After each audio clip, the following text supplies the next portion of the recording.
However, I've always loved being naked. I've always had fun being naked. Oh, sorry. Yeah, I just find clothes restricting.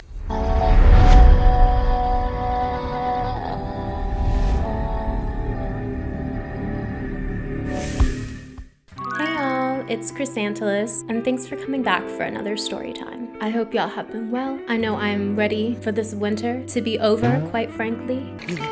Is it spring yet? No. So today I'm sharing a story about doing something I never thought I'd do in my lifetime, which is being naked in public around strangers. And I'll say this. I am not absolutely sold on astrology. I personally am a skeptic. However, I am making this video in honor of what is referred to as my Saturn return, if that means anything to you, which is literally like 3 days away.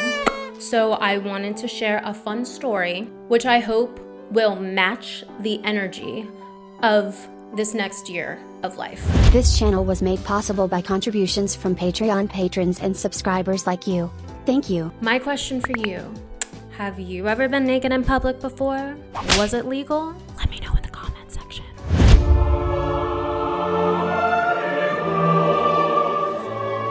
So the TLDR is this: I stepped outside of my comfort zone and I had an unexpected experience. At the end of this video, I will also share my big takeaways and if I have done it again.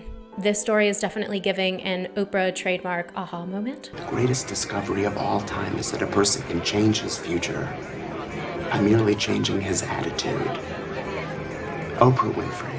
And I hope that you will get to hear these takeaways today because I am positive that you can apply them to your life as well. But yeah, this experience was wild. If you told me literally like 5, 10, 15 years ago that I would do this, I would be like, you're lying. Respect, but I would personally never do it. But things change, and people get naked in public. Legally. I need to add that on legally. This was a space where it was welcomed. Super quick, you can find me on Instagram and TikTok at ℂ𝕗𝕗𝕗𝕗 and DM me on Patreon. Please subscribe to this channel, and for similar stories, check out this playlist. So,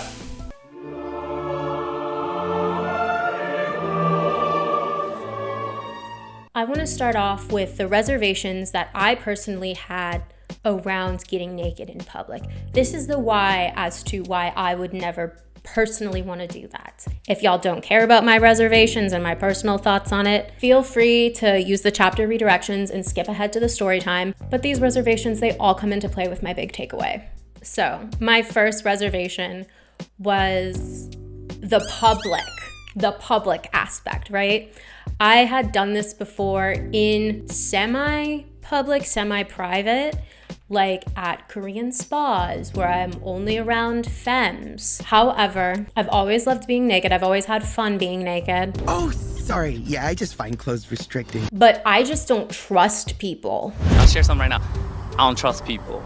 I got trust issues. And because of that, this isn't an experience that I have openly sought out. And the not trusting people is not because I have like a bunch of issues or anything. It's literally just for my protection. That worst case scenario line of thinking has saved my life before. And there's a certain amount of vulnerability that comes with being in the nude, in the public. All that being said, this is something that I was extremely excited to try, but I personally have not had an opportunity that I was available for and that met my standards. It was always one or the other.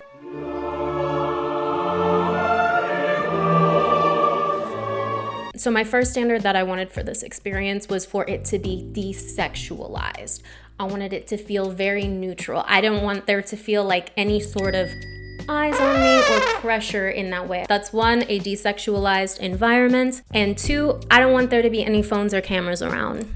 I wanted this to be like a device-free sort of situation. My biggest fear around just being naked around other people is absolutely 100% somebody taking a picture or a video of me that I would have never taken myself without my consent, and potentially, worst case scenario, weaponizing that against me in a way that we see it weaponized against so many women in a creative field, and especially creators. I always knew that there was a nudist inside of me, just waiting for the opportunity to have my expectations and standards of safety met. It might have taken 23 years, but it happened.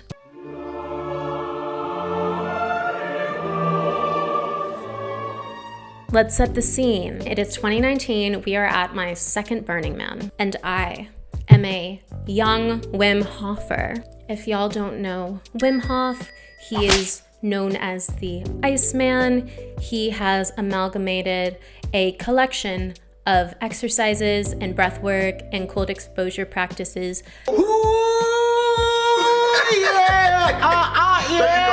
It's important to note that this has been incredibly informed by indigenous traditions of breathwork all over the world. This does not exist in a vacuum. But yes, his name is Wim Hof.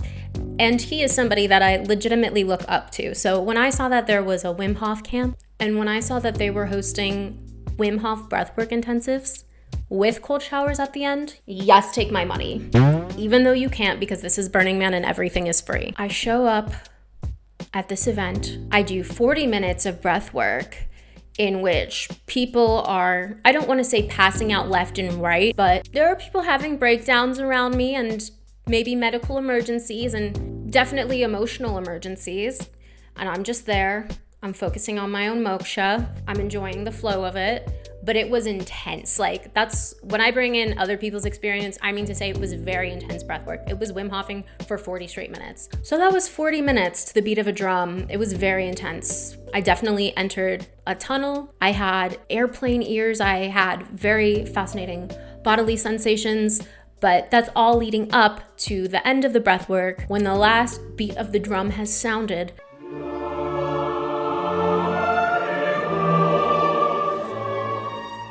we all stood up, we took off our clothes,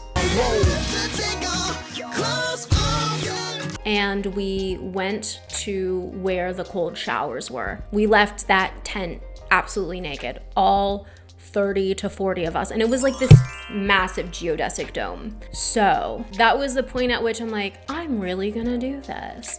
I'm really going to take my clothes off and be around these complete strangers and put my trust into these complete strangers, which is something that the environment of Burning Man is constantly encouraging you to do, which is a double-edged sword if you haven't developed boundaries. If you have Swiss cheese boundaries, that can be a very bad thing for you. However, I knew that there were trained instructors, professionals even, around me, and I knew that there were other women and femmes amongst me. I took a vibe check and I felt like this was a safe thing to do in the moment. So we get to the showers and everybody is kind of waiting in line to do a shower. And they somehow magically transported ice water with the biggest ice cube I've ever seen, like this massive, it had to be like 3, 4, 5 foot ice block that was just cooling off that deserty water. And they had us all line up and we watched each other get showered. It was absolutely wild. People that I didn't personally know. Some of the people there probably knew each other. But when it was finally my turn to take an ice shower, something that when it comes to it, I am like a cat in a bath. I do not like to do that. So I get in, fresh off the power of my breath work, and we all hold hands with each other. We're all just there.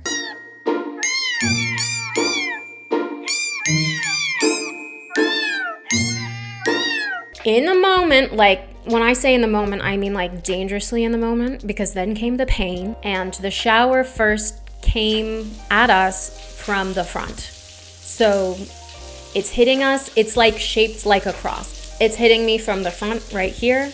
It's hitting the people next to me from the front, and it's hitting the person in front of me from the front. So we're holding hands and it's hitting everyone from the front because it's shaped like a cross. And also there's kind of a bath at the bottom, so your feet are also submerged in ice water because it's collected. So not only are my feet freezing off, but the entire front portion of my body is absolutely freezing. I am in what I would describe as pain, and I hold the hands of the people next to me and I just start bursting out laughing because there's literally, like, I can't do anything else. Like, I'm laughing at this pain. I'm laughing at the situation. I'm laughing at the ridiculousness of it all. And it helps me hyperventilate, and I'm like hyperventilating laughing. And the people next to me, they start laughing too, because like this is literally ridiculous. It was just like a contagious sort of laugh that went around. And the instructors were like, that's good. Laughing actually really helps to let you guys like try to laugh. Like she's kind of like onto something, you guys. But anyways, everyone else kind of started laughing. And then after about 3 minutes, the shower head behind us began to go. So we're getting it from the front, and we're getting it from behind, and we're getting it from below. And at this point, I'm loving it. I'm getting to the point, I've connected with my inner ice woman, and I am just absolutely living for it. And I feel great. I feel refreshed. I'm literally in the middle of the desert. I've been at Burning Man. I stink probably. So it felt so good, and it felt great to have a return on the investment of trust. Like, I was actually completely safe, and people were safe around me, and that mutuality of it all just felt amazing. And it was a really solid group of folks, and we were all super supportive of each other, and it was just a good vibe. It was a good vibe, and I can't say that for every event at Burning Man that I've been to. But afterwards, we left the shower after being in cold water for like 6 or 7 minutes. That was definitely a personal record for me. And we started doing our horse breaths, I believe they're called. They're kind of like lion's breaths, but no, they're like quick. We literally dried off, heated up like that. The heat, when the heat came back to our body, it was wild. It felt honestly like a substance. It felt really good. And then we all put our clothes back on and went our separate ways. Yeah, it was really beautiful. I never saw most of those people ever again. But we have that shared memory, that shared experience. And I think there's something very lovely in that. Also, I should mention the people who were having very adverse experiences were handled very delicately, and also by people who were professionally trained on how to handle like a severe panic attack. And I can't say it was a severe panic attack. My eyes were closed and I was in another world. So it's what in this world sounded like a panic attack. They ended up being okay, and they stuck around for the ice shower.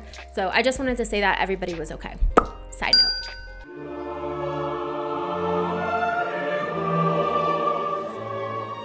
This was one of the first liberating experiences of my 20s. It definitely affected how the rest of my 20s went, because I was not actively seeking out experiences that I felt like would be liberating for myself. That's not what we're typically taught to seek out in our 20s. You know, we seek out thrills, we seek out good times and fun, but experiencing something new and having that new experience be a liberating experience, it was refreshing, it was life-changing, and it definitely changed my mind about nudity in public for myself. I love it for everyone else. I absolutely love it for everyone else.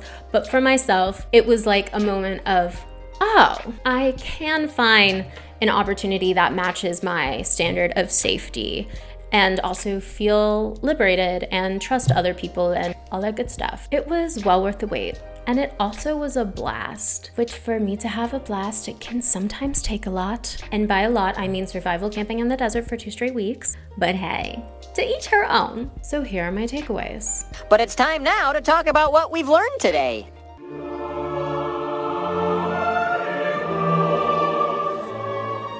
One, I need to come out of my comfort zone more often. And the reason I don't is because sometimes that can be a very vulnerable and ego-decimating experience. But I am glad to say it's an experience that I've had more of. I've prioritized coming out of my comfort zone in my 20s so far. So yeah, the takeaway was like, I need to come out of my comfort zone more often. Easy. The second takeaway I had was that it is a solid idea to wait for my standards to be met when it comes to new experiences, whether it's for peace of mind or it's a legitimate safety concern. And like I said, it was completely worth the wait. But I had been presented with opportunities before that I was available for, but they didn't fit my personal standard of safety. And that's totally fine. It's an individual thing. Some folks are way more comfortable with it. Some folks aren't. Some folks don't really care about the legal status of nudity, and I can respect that, but I wanted to be sure that I was in a place, which Burning Man is a place where clothing is optional. I wanted to be sure that I was in a place where I didn't have to worry about law enforcement. I don't want to be naked and ever have to look at a police officer. No. That sounds like my personal hell. Like I said, I now seek out experiences that are liberating experiences, and I also encourage others to do so, especially if you have an opportunity and you're kind of on the fence 50-50 about it. Is this going to be a liberating opportunity for you? Is something that I legitimately ask my friends. Prioritizing freedom. It's beautiful. Is a beautiful thing. It can also come with a lot of vulnerability. And I still practice Wim Hof to this day, but not as often as I should. I gotta get back on that. So, have I done this again? No, because after 2019 came 2020. Coronavirus! Which we had the virtual burn and I attended that. After 2020 came 2021, the Renegade burn, which I did not attend. And then in 2022, that was my last burn and I went to it. And I didn't get the chance to go to this event because I was so recovering from Build Week. And I also wanted to prioritize new liberating experiences. So I really focused on going to new camps and doing new workshops and all that fun stuff. But yeah, would I do it again? Hell yeah, I would absolutely love to do it again. I would love to get my first aid training and do the entire actual Wim Hof certification in Europe. Wherever that is. I need to get my patrons up. Y'all, please check out my Patreon page because it can be expensive. So yeah, I would love to do it again, hopefully at a future burn. And this was a situation that taught me how to come out of my comfort zone more often and seek out liberating experiences. Thank you so much for watching. I seriously appreciate y'all. You can get with the realm on Instagram and TikTok at Chrysanthus and DM me on my Patreon page. And if you want to leave me the best birthday gift ever, you can check out my Patreon page. I currently have tiers that start at $5 a month. So please check it out. Just look at it. That Patreon page is poppin', and I respond to DMs in a timely manner there. Here's the thing, if you guys are DMing me on Instagram, you're most likely in my others, generals, or request folders, and sometimes, ADHD, I only get to those like once a month, once every 2 months, sometimes once every 3 months. So if you want to DM me on a more regular basis, or you want me to actually get back to you, Patreon. And I got some Keep It Trippy Chrysanthus merch in my description, so please be sure to check that out, as well as a new line of metaphysical journals that are available now on Amazon. But yeah, thanks so much for watching. I'm wishing all of you at home liberating experiences this year. Let's go, let's get that dough. And don't forget to keep it trippy.